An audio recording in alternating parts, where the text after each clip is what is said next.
Welcome to a brand new Console Purist feature. It came from the comments. A Console Purist in Review. We're going to do a Console Purist in Review every second Sunday. Starting today and every 2 weeks thereafter, Kaz from the Canadian Cafe and myself from NerdCrave are going to get together and review Console Purist. The hottest topics, the hottest conversations, we're going to cover it. So sit back, relax, and see what you might have missed. Alright guys, so welcome to It Came From The Comments. Welcome my friend and my son Kaz from the Canadian Cafe. Kaz, how's it going? Not too bad. How you doing there, NerdCrave? Oh, awesome. It's been a crazy week on Console Purist. There's been so much controversy. Some of it I actually caused. But before we get into that, it was a pretty interesting article that I saw. It was actually on a Review Tech USA video that I saw just recently, and there was a poll in the UK talking about 50%, and I'll show the poll, down here in the video. But 50% of gamers are intending on buying a next-generation console within the first 3 months of its launch. And 85% of those people that were polled said that they're going to buy a PlayStation 5, not an Xbox Series X. Does that mean Xbox is in trouble? Personally, I don't think so. I do think Xbox has a lot to come back from. The Xbox One was not a disaster, but it suffered from being the third console of the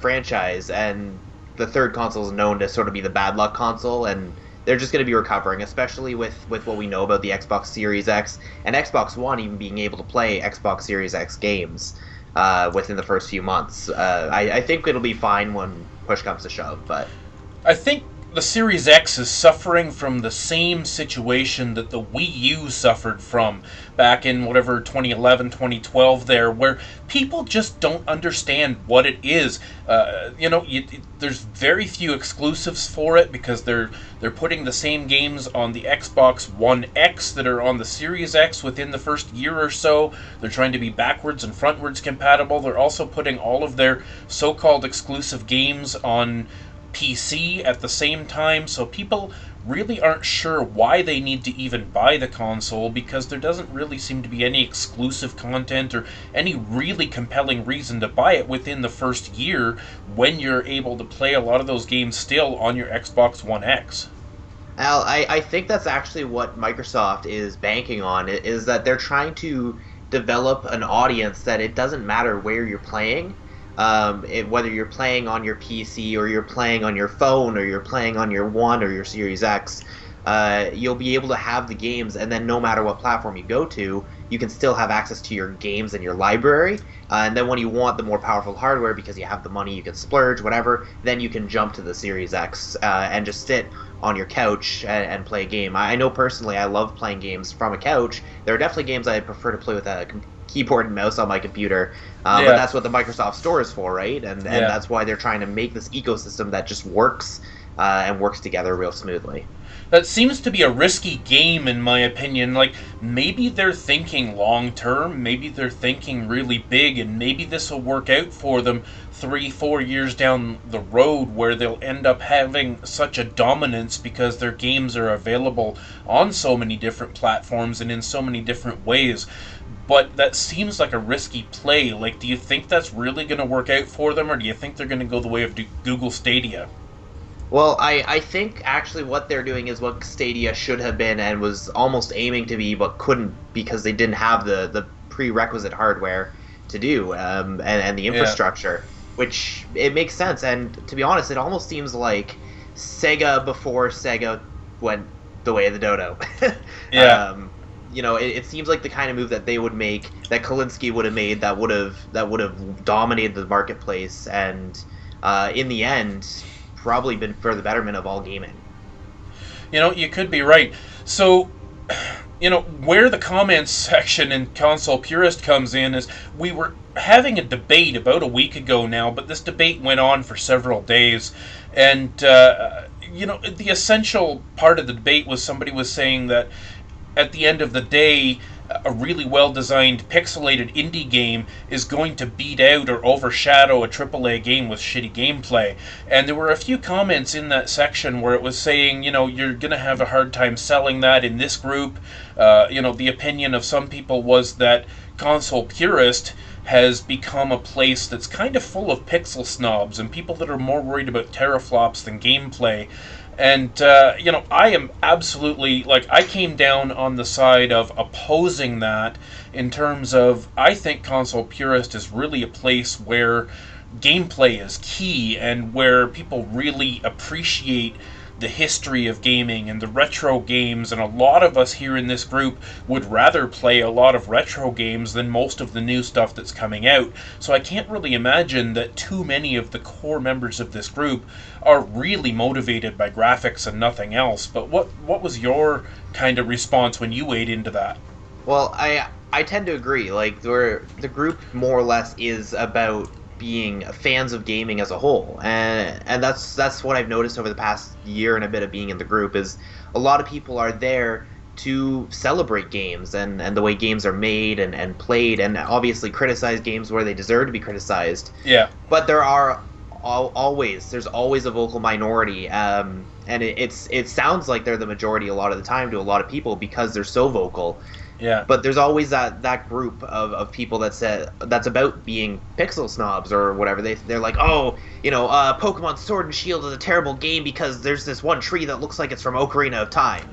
Yeah. Or something. And I mean, I'm a big Pokemon fan, and I'm not the biggest fan of the Sword and Shield game, but it's not because of the graphics. A lot of places actually look really good in Sword and Shield, but that doesn't talk about the Switch's capabilities.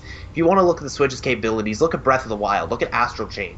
Those are some fantastic, breathtaking games. Well, and you look at the Switch, and people choose games on the Switch over and over and over again because they want to be in the Switch ecosystem, because they want to be able to play portably, or have the choice to play on the TV or portably, on the go. And people just love that ecosystem and just love being a part of what Nintendo's doing. Even though the graphics are nowhere near as good, I would hazard to say, sure, the PlayStation 4 has sold way more than the Switch so far, but the Switch isn't done yet. And I think, really, in the last couple of years, the Switch has been the story that everybody's talking about. Oh yeah, the Switch is by far my favorite console. I have a PS4, and the girlfriend has an Xbox One S. And I don't touch those. I use my PS4 as a Netflix box, glorified Netflix box. But I love my Switch. I love being able to take it wherever I am, and I will sacrifice the graphics for the gameplay and for having it on the go wherever I am. And I think a lot of people do feel that way. Of course, it's nice to see everything in the crisp, high definition. And if you have the time to sit down and play your games, and you're not really going anywhere, and you don't need that portability at all, then yeah, sure, buy it on your higher end console and enjoy it. If that's what you enjoy, it's what you enjoy. I just don't think that anyone really should be bashing a game because of graphics, and I 100% believe in the term, the name of the game is the game. Absolutely. The fact that the gameplay is key. People are not going to like a game if the gameplay is crap. We even looked at Star Wars Battlefront, was it 2 or was it just 1? The one that EA released a couple of years ago. And the gameplay wasn't terrible, but the loot boxes, no one liked those. And the game ended up not doing very well because of it. They did eventually fix that in time, and that game has come around to be actually a pretty respectable game now. But, going back to the Switch, again, graphics just, they've been proven time and time and time again not to matter. We saw a controversy, 2 months ago when Xenoblade Chronicles Definitive Edition launched, where a few days before launch, everybody was freaking out on YouTube and on Console Purist and all over the place about how the graphics were supposedly terrible for Xenoblade Chronicles Definitive Edition in handheld mode, going down as far as 360p in some places, and yet Xenoblade Chronicles was one of the best-selling games on the Nintendo Switch this year. Mm-hmm. So, you really gotta wonder, when we see these kinds of comments from these pixel snobs, from these people that are so worried about teraflops and things like that, and frame rates and 4K this and ray tracing that, they seem to be so worried about that. But at the end of the day, sales numbers are what proves the point that people just want a good game, and they want it the best way they can get it.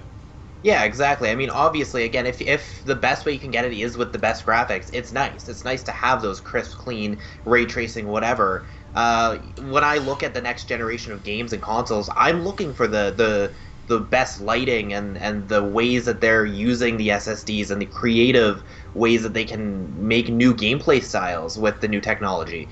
But when you just come down to it and say, well, this looks, this game looks like crap, and this game looks good, so I'm going to go with this game. Like, there are plenty of, just take a popular franchise like Call of Duty. My top 2 or 3 Call of Duty games are on the PS3, and I would rather go back and play Black Ops 1 or 2 or Modern Warfare 2 than anything that was on the PS4, because the games themselves were better. And you know what? The graphics are more than adequate, but the gameplay is what really counts. Yeah, 100%. So moving into another controversy that, as I said, I actually caused this one. I put up a video a couple of days ago, and it's funny because people, a lot of people in the comments, I'm pretty sure didn't watch the video, because the comments were in a lot of cases saying, saying stuff you said in the video, pretty much. Saying exactly the same thing that I said in the video. But my point in the video was that a lot of people are trying to champion piracy as good for gaming. In other words, that they're doing God's work in terms of preservation, or stealing from the rich to give to the poor, making these games available, whether it's hacking a Wii or a Nintendo Classic or something like that. And don't get me wrong, I really don't have an opinion one way or the other on piracy. I do have files that I did not come by legitimately, whether it's games or movies or whatever, and I really don't have a strong opinion one way or the other on piracy. But I do have an opinion as to the laws and people trying to just fit the laws to what suits them. The fact is, you cannot legally download a video game ROM and do anything with it. And that same law applies to ripping your own disc, or ripping your EPROMs or whatever and making digital copies of those. People say, oh, I can make a backup of whatever I own it, it's mine. No, that's not what the copyright law says. And if you're doing that, even to create a backup, even if you're ripping a CD into iTunes, you're doing something that you're not technically allowed to do.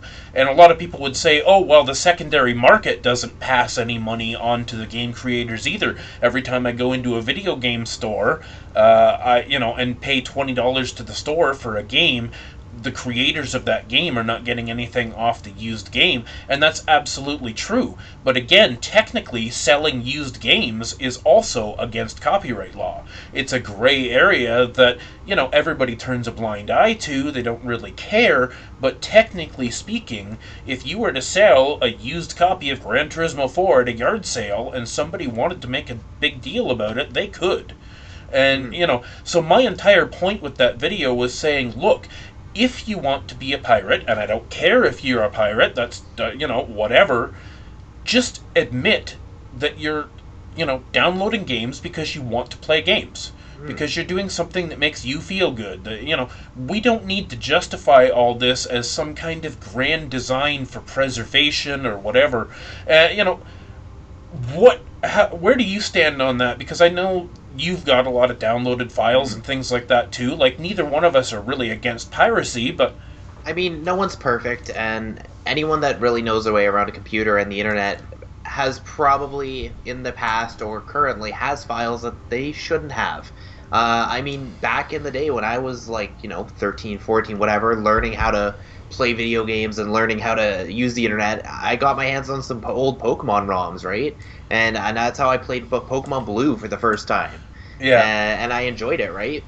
But ultimately, yeah, it's not your game. You didn't create it. You don't own the IP to it. And there are copyright laws to protect it. And so you are in a moral gray area, the wrong, whatever. you can store it. You can be your own video game historian, whatever. People are going to justify it.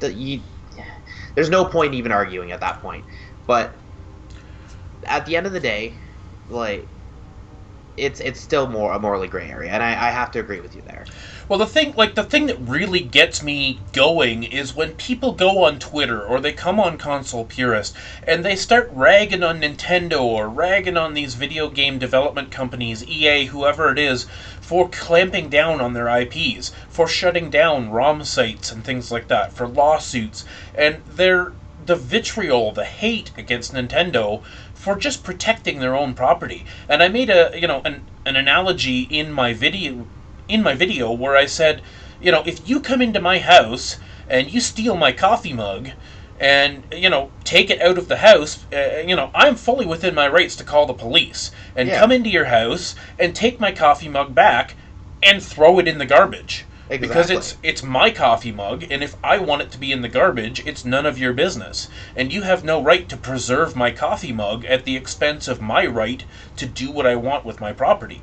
Mm-hmm. So Nintendo is completely in the right to be protecting their IP. Does it suck for us that we don't have access to those games? Absolutely. Do I think the copyright laws should change? Yes, absolutely. But I'm just dealing with the facts as they are today, and that, if you're going to do this kind of stuff, it's a dirty little secret.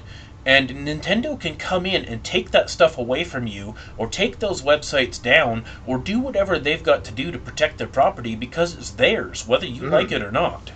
Well, exactly. I mean, I generally, I'm in defense of Nintendo a good majority of the time. I don't think I've really disagreed with a lot of what Nintendo's done almost ever. I mean, obviously, if it's just some old mom and pop something or other, and they're being sued for the millions out the wazoo for almost no reason, that's a slightly different story. But I don't think that happens very often, if at all. But when they're shutting down a ROM site, again, that's their property. Those ROMs are being illegally distributed. You downloading them might not in itself be illegal, but by them uploading it, that's what's illegal.